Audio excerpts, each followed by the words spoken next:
네, 경제합시다 시간입니다. 이제 올해도 벌써 4주째 접어들고 있습니다. 세금 걷고 세금 쓰는 정부 씀씀이도 그 시간만큼 진도가 나가고 있는데 올해 씀씀이를 자세히 뜯어봤더니 정부의 수입 계획에 특징이 하나 있었습니다. 벌과금이 크게 늘 거로 보이는데 데이터와 함께 한번 알아보겠습니다. 도로 곳곳에 단속 카메라, 전국에 10,000대가 넘습니다. 카메라에 찍히는 범칙금이나 과태료는 누구의 주머니로 갈까요?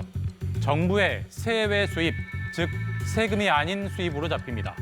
소비자를 기만하거나 하청업체 갑질 등에 부과되는 과징금, 사기, 횡령, 뇌물 등 유죄 선고에 따라 붙는 벌금이나 추징금도 다 마찬가지입니다.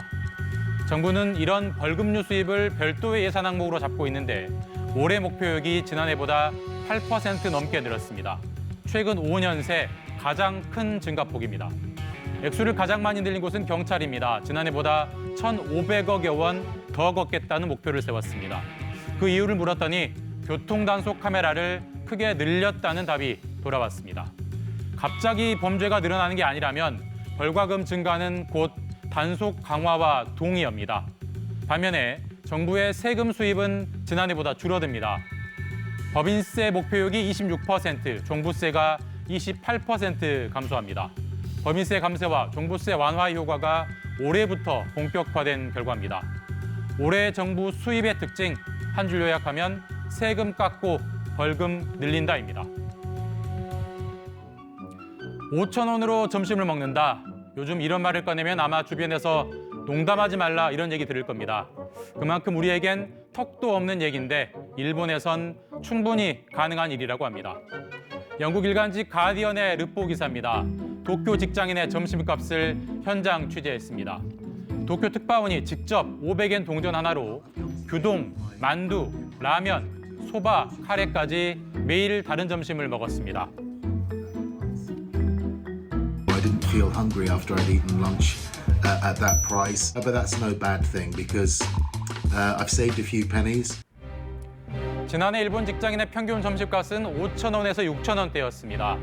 다른 설문에선 점심값으로 5,000원 미만을 쓴다와 도시락을 사기 때문에 한 푼도 안 쓴다는 답이 거의 절반을 차지했습니다.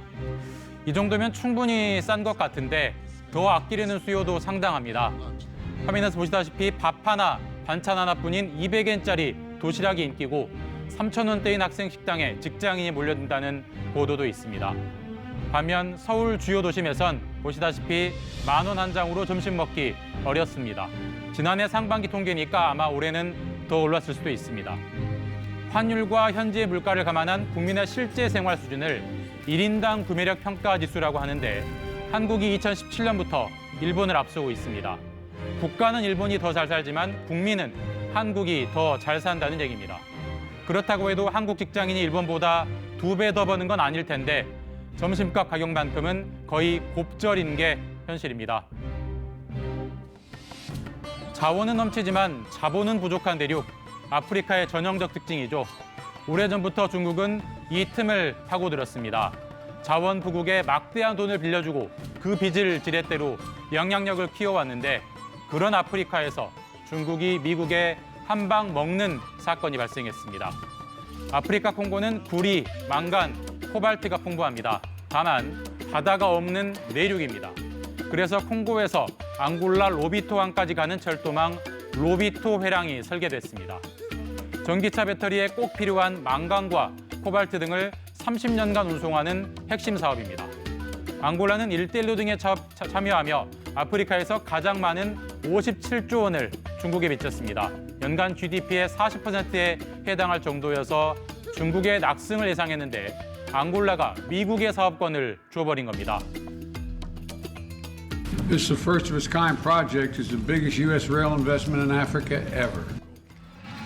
알고 보니 속사정이 있었습니다. 앙골라의 한 기차역은 열차 시각과 가격 전광판이 10년째 그대로입니다. 철도를 깐 중국의 국영기업이 시스템 관리권도 안 넘기고 떠나버린 겁니다. 열차 탈선, 시스템 다운도 빈발했습니다. 1대1로라는 핵심 국가 시책의 일환이었는데도 중국의 품질 관리가 기대 이하였던 겁니다. 1대1로는 지난해 이탈리아가 탈퇴하는 등 위기를 맞고 있습니다. 이번 앙골라의 이변 역시 그 연장선으로 보입니다. 지금까지 경제합시다였습니다.